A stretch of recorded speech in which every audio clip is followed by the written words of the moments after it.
Welcome बच्चों। आज हम एक डेरिवेशन करने वाले हैं electrostatic potential due to electric dipole. एक हमने इलेक्ट्रिक डाइपोल लिया with charges plus q and minus q and distance 2a। इसके सेंटर O से r डिस्टेंस पे हमने एक पॉइंट P लिया जो कि एंगल थीटा बनाता है इस लाइन से। प्लस क्यू चार्ज की डिस्टेंस पॉइंट P से r1 है, माइनस क्यू चार्ज की डिस्टेंस पॉइंट P से r2 है। अब हम पहले अपनी स्ट्रेटजी देखें कि कैसे करेंगे।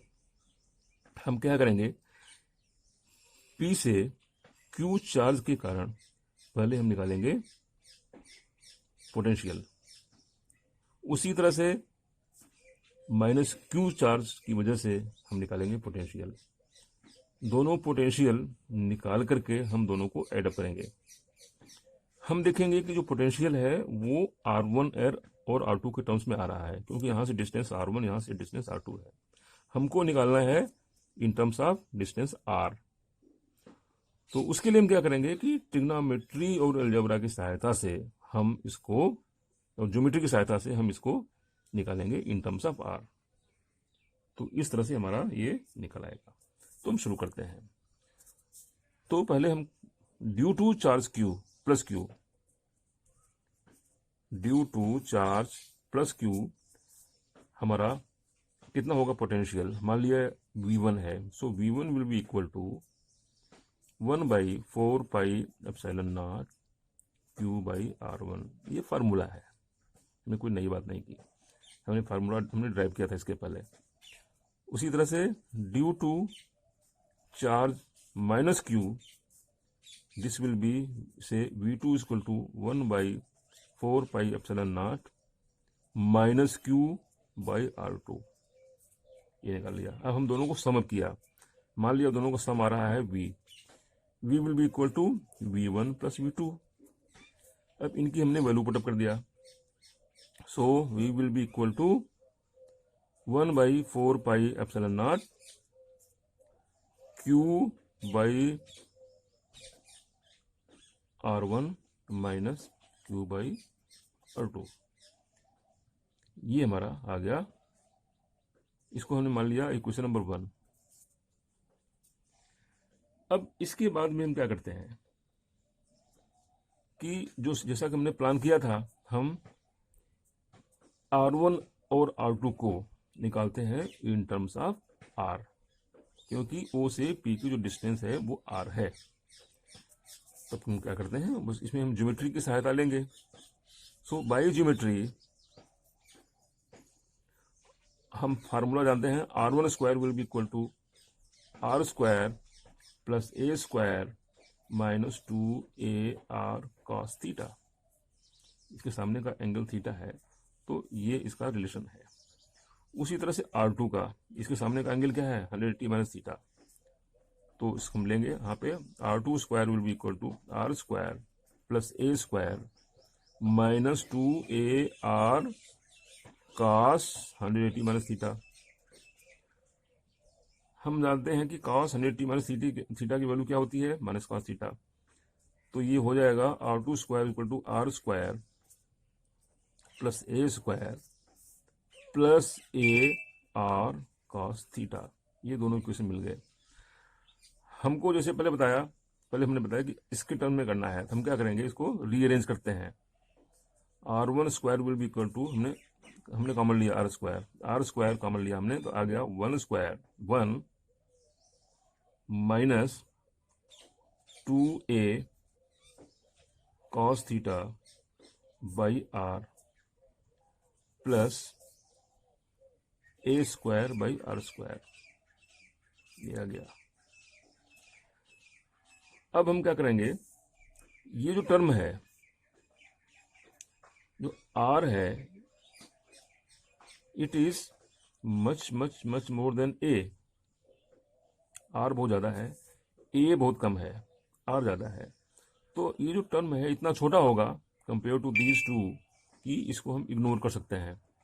सो ignoring this term, so this will be R1 square will be equal to R square 1 minus 2a cos theta by R, ये आ गया।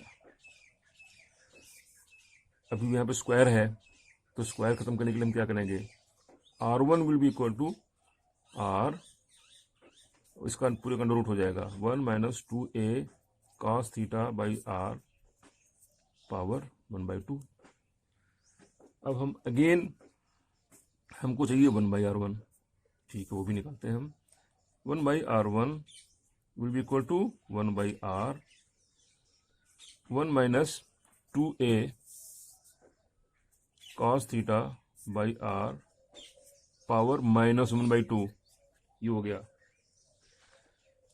अब हम क्या करते हैं कि इसको थोड़ा सा और सिंप्लीफाई करते हैं बाय यूजिंग बाइनोमियल थ्योरम। तो वो थ्योरम क्या बोलता है, 1 plus x power n will be equal to 1 plus n x if x is less than 1। अब यहाँ पर देखते हैं कि जो इसकी वैल्यू जो है एक से बहुत ही कम है, 2a बहुत कम है, r ज़्यादा है, तो it will be much less than, तो we can apply binomial theorem.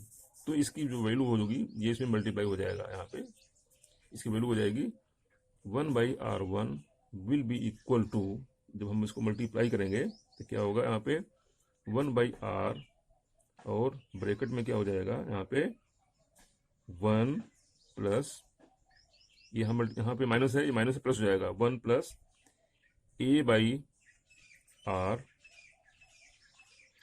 cos theta. Similarly उसी तरह से 1/R2 will be equal to 1/R 1 minus a/R cos theta, ये हो गया। ये दोनों निकला है रिलेशन, 1/R1 1/R2, ये निकाल दिया हमने। अब हम क्या करेंगे कि इनकी वैल्यू उसमें पुटअप करेंगे, putting these values in equation number 1। 1 में इसको जो पुटअप करेंगे तब देखेंगे कि इक्वेशन, पहले देखें 1 क्या है हमारा। तो इक्वेशन नंबर 1 क्या है, v is equal to 1/4 pi epsilon naught q/R1 minus q/R2। So this is the value. तो हम अब इसमें हम इसकी वैल्यू पुटअप करेंगे, तो जब इसमें हम वैल्यू, इसमें q बाहर आ जाएगा, ये दोनों q बाहर आ जाएगा।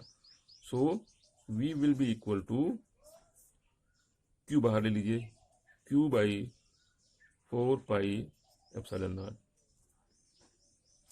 इसके अंदर क्या बचेगा 1/R1 minus 1/R2। So this will be 1 plus a cos theta, यहाँ पे इसकी वैल्यू देखिए, यहाँ पे a cos theta by R,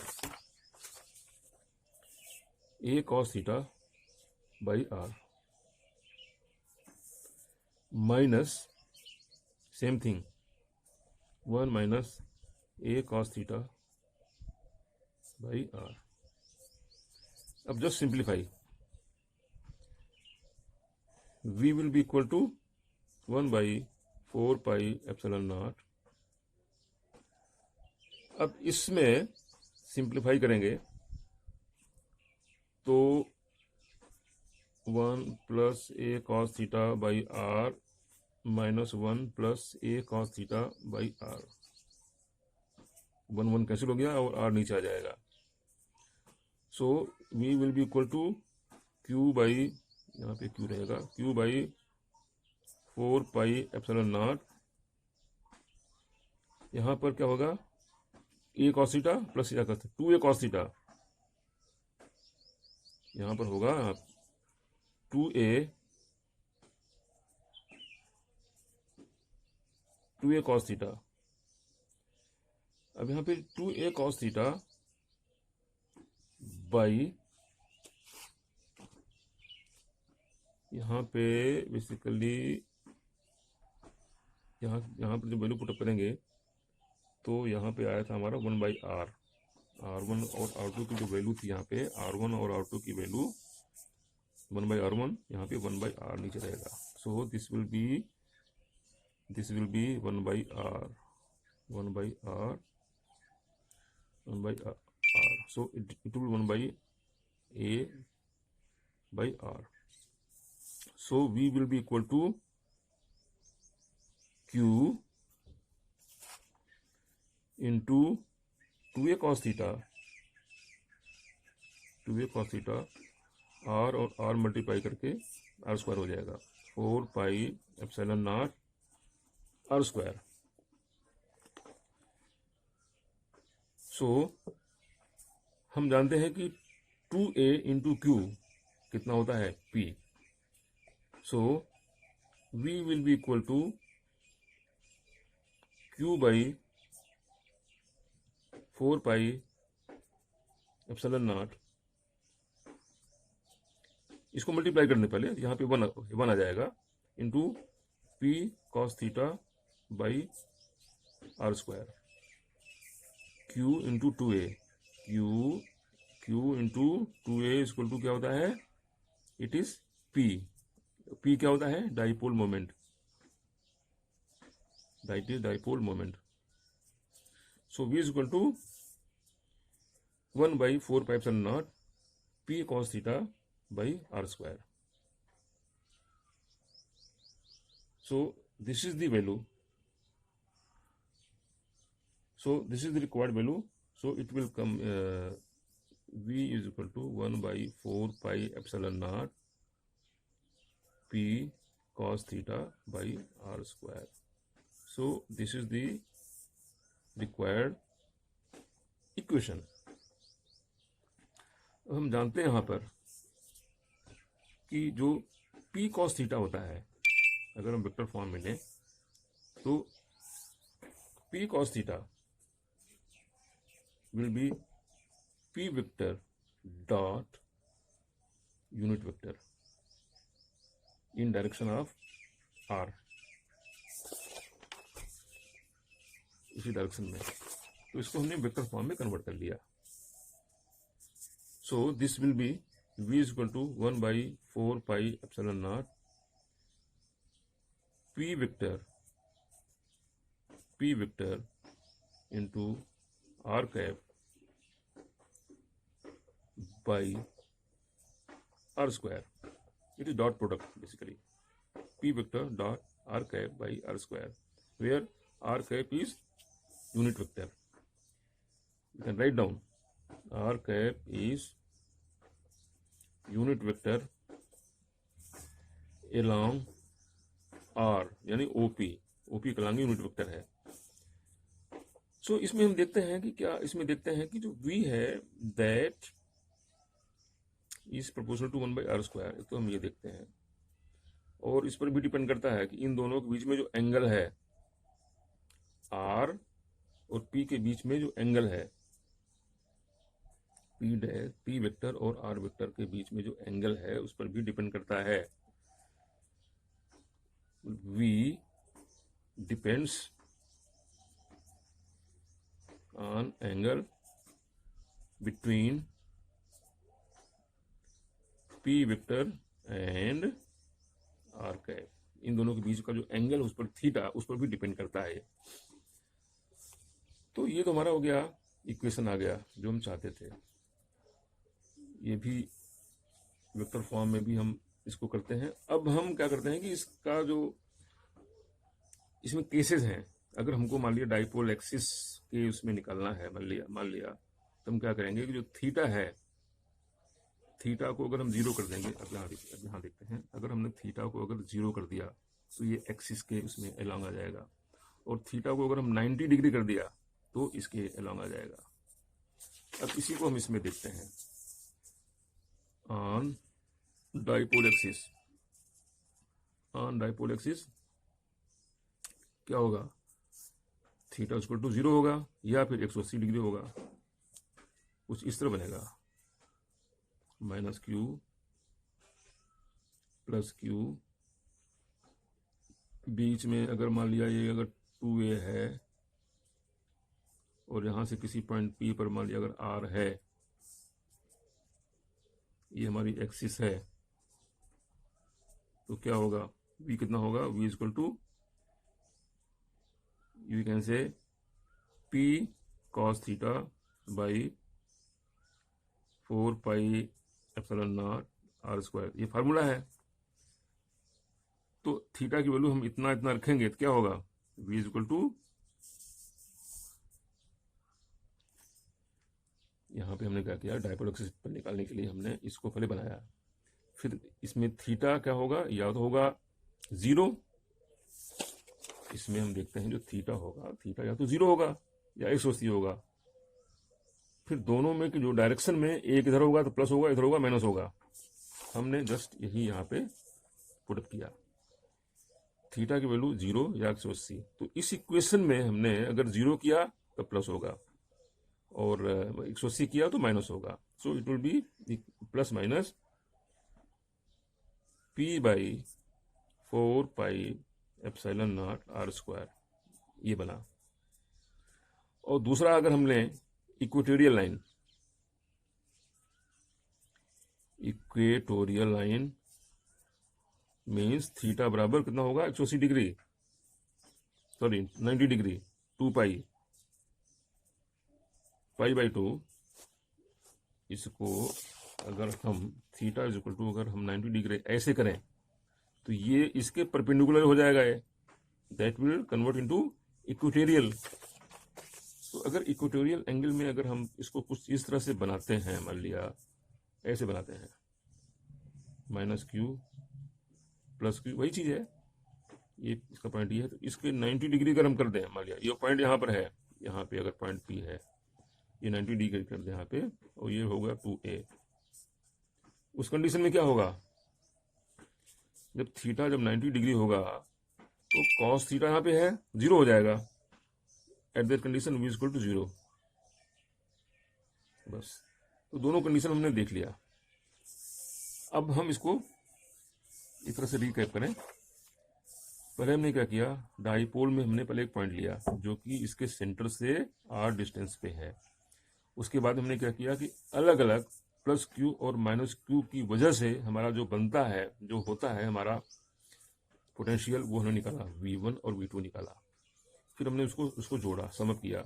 उसके बाद में ज्योमेट्री से हमने इसको r1 और r2 को हमने कन्वर्ट किया इन टर्म्स ऑफ r, ये कन्वर्ट हो गया। अब क्या किया कि इसको हम बाइनोमियल थ्योरम की सहायता से हमने इसको और सिंप्लीफाई कर दिया।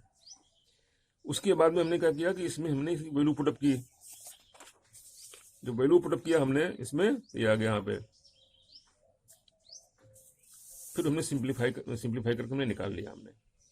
फिर हमने क्या किया कि इसकी दो कंडीशन हमने लिया, हमने दो कंडीशन, या तो थीटा 0 या 180 या 90 डिग्री।